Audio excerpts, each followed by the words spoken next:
Welcome to this explainer. Today, we're diving into a totally fascinating piece of ancient real estate history. We're going to see exactly how an entire tribe of people got established in a new land without ever actually getting their own defined contiguous borders. It's a pretty wild concept. I mean, just think about it for a second. How do you settle an entire tribe that literally has no borders? Well, the text of Joshua 21 opens up at Shiloh with this exact unique problem. The Levites basically go up to the leaders and say, hey, remember Moses' command? We need specific places to live. But unlike all the other tribes, they weren't just handed a massive chunk of territory. They were meant to be scattered. So how exactly do you pull a massive logistical feat like that off? Okay, let's jump right into this first part. The Levites claim their inheritance.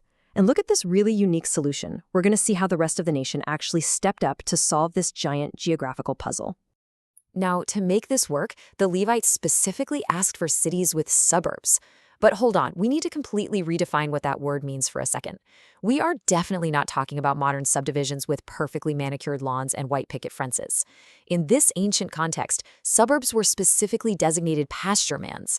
It was the land they absolutely needed for their cattle and livestock, basically ensuring they had the vital infrastructure to actually survive and thrive right in the middle of everyone else's territory. All right, moving on to the next piece, dividing 48 cities and visualizing this partition. Let's see how this single request turned into a massive logistical operation across the whole land of Canaan.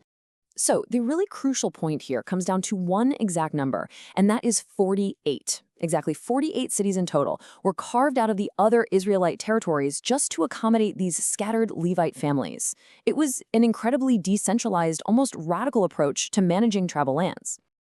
And the math of this partition is just brilliant. They cast lots to divide these 48 cities up, and it worked out perfectly among the four main family groups. You've got the Aaronite Kohathites getting 13 cities, the rest of the Kohathites getting 10, the Gershonites receiving 13, and finally the Merarites taking 12. Literally every single family group was fully accounted for in this highly organized mathematical distribution. Now let's look at pastures and cities of refuge, where we run into some really interesting special cases. What I love about this is how they handled the weird anomalies in this huge distribution. It absolutely wasn't just some blanket, one-size-fits-all handover of territory. Take Hebron, for example. We see this really fascinating split there. The Levites got the main city itself and its suburbs, so it could serve as a designated city of refuge, a safe, neutral place for anyone fleeing after a tragic accident. But then Caleb, who you might remember as a prominent historical figure from earlier on, he actually got to keep the surrounding fields and villages as his own personal possession.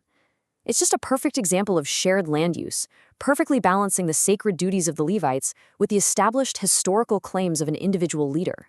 So, having mapped out all 48 of those cities, we reach our final section, promises kept, peace achieved. This is the macro narrative.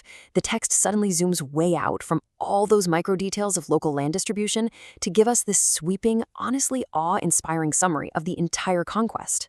It all culminates in this really powerful statement. It declares that Israel had fully possessed the land and finally achieved rest from their enemies on all sides. The ultimate takeaway here? There failed not aught of any good thing which the Lord had spoken unto the house of Israel. All came to pass. That's huge! Every single ancient promise made to their ancestors was completely, 100% fulfilled in this final act of settlement.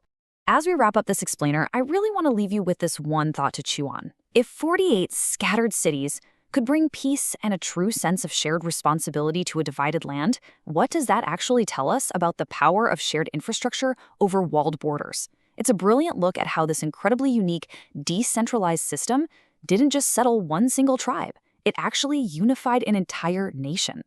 Thanks so much for learning with me today, and I really hope this totally changes how you view ancient borders.